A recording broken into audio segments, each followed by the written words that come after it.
সিদ্ধান্ত গ্রহণ করল বিশ্বনবীর কোরআনের মিশনকে থামানো কিভাবে যায়। তারা চিন্তা ভাবনা করলো। আবু জেহেল বলতেছে যে কোরআন প্রচার তো মুহাম্মদ সাল্লাল্লাহু আলাইহি সাল্লাম করতেছে, আমরা তার কোরআনে তো বিরোধিতা করে তো চক্রান্ত তো কম করলাম না, ষড়যন্ত্র কম করলাম না, তারপরেও তো কিছু করা যাচ্ছে না। তখন সকলে মিলে একটা পরামর্শ দিল। এখন মুহাম্মদ সাল্লাল্লাহু আলাইহি সাল্লামের এই কোরআনের মিশনকে থামাতে গেলে একটা পরামর্শ সবাই দিল যে বাইরের শক্তি নাও।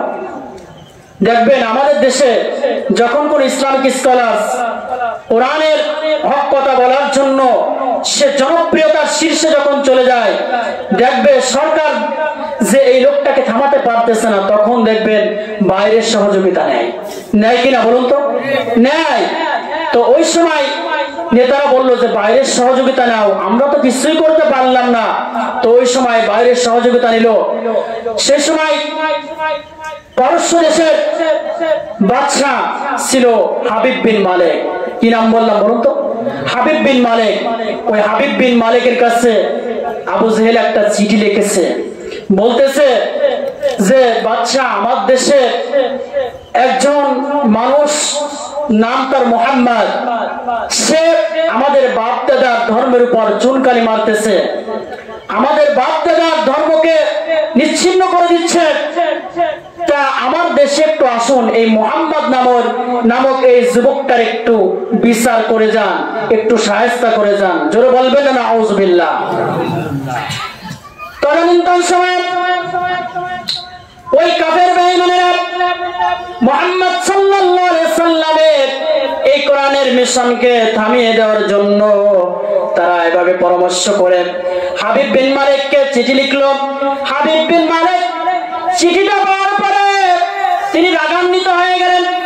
বললেন, এত বড় কার সাহস আছে কোন যুবকের, সেই যুবকটাকে আমি দেখতে চাই।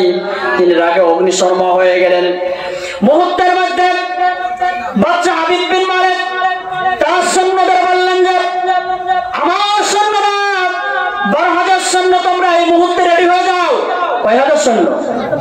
12,000 সৈন্যকে অর্ডার করলো যে তোমরা এই মুহূর্তে রেডি হয়ে যাও, মক্কার জমিনে যেতে হবে, মুহাম্মদ নামক ওই যুবকটাকে শায়েস্তা করতে হবে, দুনিয়া থেকে চিরবিদায় করে দিতে হবে।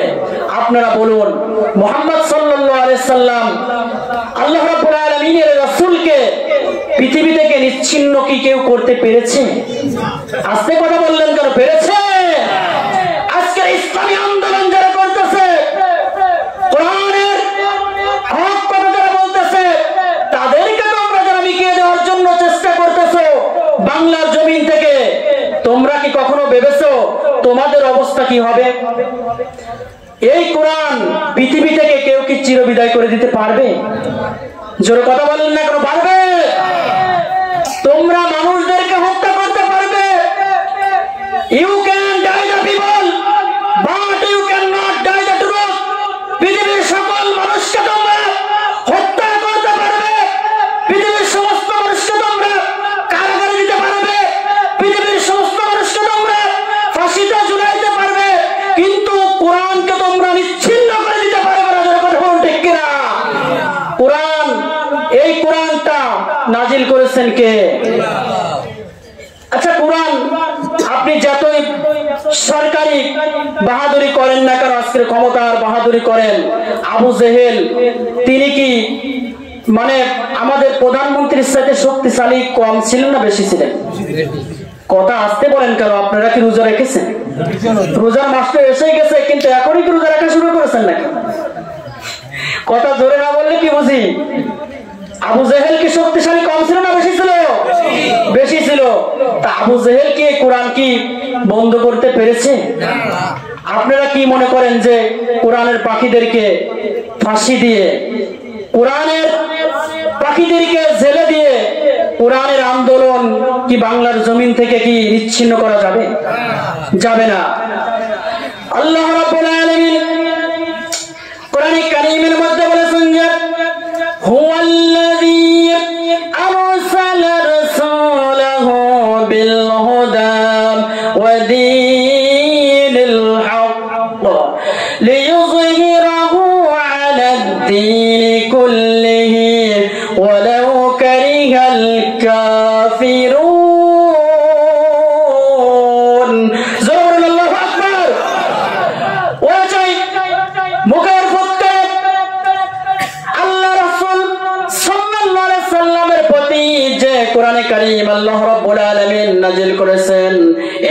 কারীম দুনিয়া থেকে নিচ্ছিন্ন করে দিবে। আল্লাহ রাব্বুল আলামিন বলেন যে ওরা যত চেষ্টা করুক না কেন, কাফেরদের অন্তরে যত জ্বালা যন্ত্রণা যায় সৃষ্টি হোক না কেন, আমি বিশ্বনবী সাল্লাল্লাহু আলাইহি সাল্লামের এই কোরআন আমি বিজয় দান করব। জোরে বলে আল্লাহু আকবার। বিজয় দান করবেন কে? আল্লাহ রাব্বুল আলামিন বিজয় দান করবেন। তো বলতেছিলাম হাবিব বিন মালিক তার বড় হাজার সৈন্যকে বলল, আমার বড় হাজার সৈন্যরা তোমরা এই মুহূর্তে রেডি হয়ে যাও, ওই মক্কার জমিনে যেতে হবে।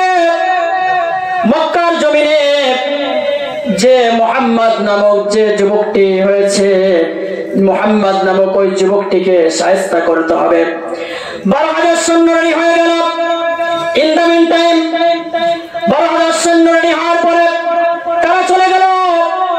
চলে যাওয়ার পরে এখন আবু জাহেল, উতবা, সাইবা, মুগীরা তারা দেখতেছে মেহমান আসবে বিদেশ থেকে, তাকে তো অভ্যর্থনা জানাতে হবে। দেখবেন আমার দেশে যখন বাইরের থেকে কোনো বিদেশি মেহমান আসে, মেহমানকে সম্মান, অভ্যর্থনা বা স্বাগতম জানাতে হয় না জানাতে হয় না? জোরে কথা বলেন না কেন? জানাতে হয়।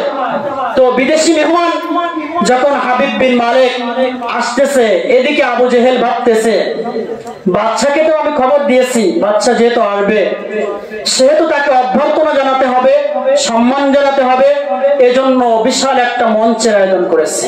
কিসের আয়োজন করেছে? মঞ্চের আয়োজন করেছে। মঞ্চের আয়োজন করার পরে মঞ্চের উপরে 2টা চেয়ারের ব্যবস্থা করেছে। জোরে বলেন কয়টা চেয়ার? 2টা চেয়ার। একটা চেয়ার হচ্ছে স্বর্ণখচিত চেয়ার, আর একটা চেয়ার হচ্ছে রৌপ্যখচিত চেয়ার।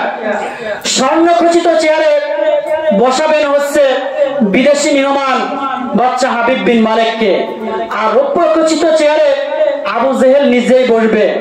আর আমার আপনার নবী জনাব মুহাম্মদুর রাসূলুল্লাহ, জোরে বলি সাল্লাল্লাহু আলাইহি ওয়াসাল্লাম, বিশ্বনবীকে ওই মাঠের মধ্যে বসিয়ে আবু জেহেল, উতবা, সাইবা, মুগীরারা, আবু জেহেল, উতবা, সাইবা, মুগীরারা বিশ্বনবীকে অপমান করবে। জোরে বলুন নাউযুবিল্লাহ।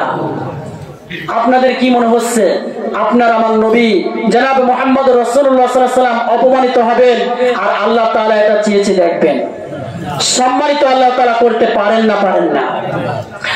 আমার প্রিয় বন্ধুগণ, যখন এই মঞ্চের আয়োজন করা হলো, বাচ্চা হাবিব বিন মালিক যখন আসলেন, হাবিব বিন মালিক আসার পরে হাবিব বিন মালিককে স্বর্ণের চেয়ারে বসানো হলো, আর উপর চেয়ারে আবু জাহেল নিজেই বসে পড়ে গেলেন। এরপরে আবু জাহেল ওই বাচ্চা হাবিব বিন মালিক বলতেছে যে আবু জাহেল তোমার সেই দুশমন কোথায় আসতেছে না কেন? এখন আবু জাহেল হাবিব বিন মালিককে বলতেছে আপনার আগমন টের পেয়েই হয়তো সে ভয় পেয়েছে। আপনারা বলুন, আপনার আমার নবী কি ভয় পাওয়ার নবী? ভয় পাওয়ার নবী? আমার বন্ধুগণ, বাচ্চা হাবিব বিন মালিক 12,000 সৈন্য পাঠিয়ে দিলেন মক্কার জমিনে। এই মুহূর্তে মুহাম্মদ নামক যুবকটি যেখানে আছে তোমরা তাকে তালাশ করে নিয়ে আসো। 12,000 সৈন্য বিশ্বনবী সাল্লাল্লাহু আলাইহি সাল্লামকে ওই মক্কার জমিনে তন্ন তন্ন করে খুঁজতে লাগলো। আমার আপনার নবী জনাব মুহাম্মদুর রাসূলুল্লাহ সাল্লাল্লাহু আলাইহি সাল্লাম ওই সময় কাবার চত্বরে বসে কোরআনে কারীম তেলাওয়াত করতেছিলেন। জোরে বলে আল্লাহু আকবার। বিশ্বনবী সাল্লাল্লাহু আলাইহি সাল্লাম কাবার চত্বরে বসে কোরআনে কারীম তেলাওয়াত করতেছিলেন। ইন দ্য মিন টাইম এমন সময় যখন বাচ্চা হাবিব বিন মালিকের 12,000 সৈন্য চলে আসলেন, তালাশ করতে করতে বিশ্বনবী সাল্লাল্লাহু আলাইহি সাল্লামকে কাবার চত্বরে পেয়ে গেলেন। কাবার চত্বরে পাওয়ার পরে বাচ্চা হাবিব বিন মালিকের সৈন্যরা বলতেছে হে মুহাম্মদ, তোমাকে বাচ্চা হাবিব বিন মালিক ডেকেছে, এই মুহূর্তে তোমাকে যেতে হবে। বাচ্চা হাবিব বিন মালিকের এই সংবাদ শোনার পরে বিশ্বনবী সাল্লাল্লাহু আলাইহি সাল্লাম রওনা দিয়েছেন। রওনা দেওয়ার পরে বিশ্বনবী সাল্লাল্লাহু আলাইহি সাল্লামের প্রিয় সাহাবী হযরতে এবং বিশ্বনবীর জামাতা হযরত আলী বলতেছেন, হে রাসূল আপনি যাবেন না, তাদের মতলবটা বেশি ভালো মনে হচ্ছে না, আপনাকে তারা অপমান করবে। বাদশা হাবিব বিন মালিক এসেছে, তারা আপনাকে শায়েস্তা করার জন্য এসেছে, আপনি যাবেন না। আমার আপনার নবী তখন হযরত আলী রাদিয়াল্লাহু তাআলা কে বললেন, আলী গো টেনশন করো না, চিন্তা করো না, লা তাহজান ইন্নাল্লাহা মা'ানা। জোরে বলুন আল্লাহু আকবার।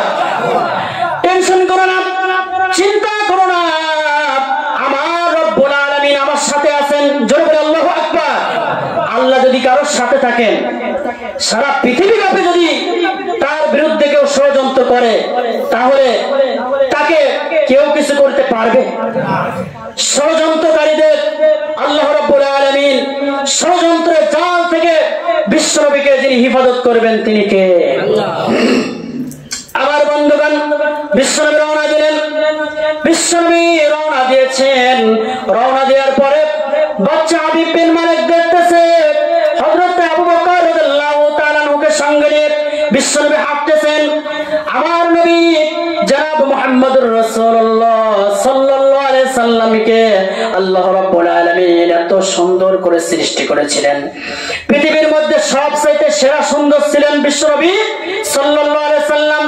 তিনি আসতেছেন, মঞ্চের কাছাকাছি এসে গেছেন। বাদশা হাবিব বিন মালিক আবু জেহেল কে বলতেছে, ওই যে লোকটা আসতেছে ওই লোকটা কি মুহাম্মদ? এখন আবু জেহেল বলতেছে, হ্যাঁ উনি তো মুহাম্মদ। বাদশা হাবিব বিন মালিক বলতেছে, তোমার কি মাথা খারাপ হয়ে গেছে? এত সুন্দর চেহারা আমার জীবনেও তো আমি দেখিনি। বিশ্বনবী সাল্লাল্লাহু আলাইহি সাল্লামের চেহারাটা কত সুন্দর ছিল, এই বিষয়টা আমার আপনাদেরকে আমি কি বলে বোঝাই। যে বিশ্বনবী সাল্লাল্লাহু আলাইহি সাল্লামকে আল্লাহ রাব্বুল আলামিন রাহমাতুল লিল আলামিন, বিশ্বের মধ্যে সর্বশ্রেষ্ঠ নবী, সর্বশ্রেষ্ঠ সূরত, সর্বশ্রেষ্ঠ চেহারা হিসেবে আল্লাহ তাআলা দান করেছিলেন, তাকে একবার যে দেখেছে সে পাগল হয়ে গেছে। জয় বলি সুবহানাল্লাহ। বাদশা হাবিব বিন মালিক যখন দেখেছে বলতেছে, এই সুন্দর মানুষটা তো সে তো জঙ্গিবাদ হতে পারে না, সে তো সন্ত্রাস হতে পারে না। আজকে দেখবেন যে যারা কোরআনে কারীম এবং এই ইসলামের কথা বলার জন্য যারা জেল কেটেছেন, ফাঁসির মঞ্চে চলেছেন, তাদেরকে এরকম জঙ্গিবাদের অপবাদ দেওয়া হয় কিনা? হয় কিনা? বলা হয় যে ও জঙ্গিবাদ, উগ্রবাদ, সন্ত্রাস। মুহাম্মদ সাল্লাল্লাহু আলাইহি সাল্লামকে তারা এইভাবে মানে অপপ্রচার চালাতে লাগলেন। তো বাদশা হাবিব বিন মালিক দেখে বলছে, এ তো বিশ্বের সর্বশ্রেষ্ঠ মানুষ, আমার কাছে মনে হচ্ছে এ তো কোনো সাধারণ মানুষ না, এ তো একটা স্বর্গীয় দেবতা। জোরে বলেন আল্লাহু আকবার। যখন মঞ্চের কাছে এসে গেছে, মঞ্চের কাছে আসার পরে আল্লাহ রাব্বুল আলামিন বিশ্বনবীকে সম্মান দিতে পারেন না? পারেন না? জোরে বলুন। আপনারা কি মনে করতেছেন বিশ্বনবীকে ওই নিচে বসাবেন না সামনের চেয়ারে বসাতে পারেন না? পারেন না? আল্লাহ তাআলা বলেন, ওয়ালিল্লাহুম্মা মালিকাল মুলকি তুতিল মুলকা মান তাশা।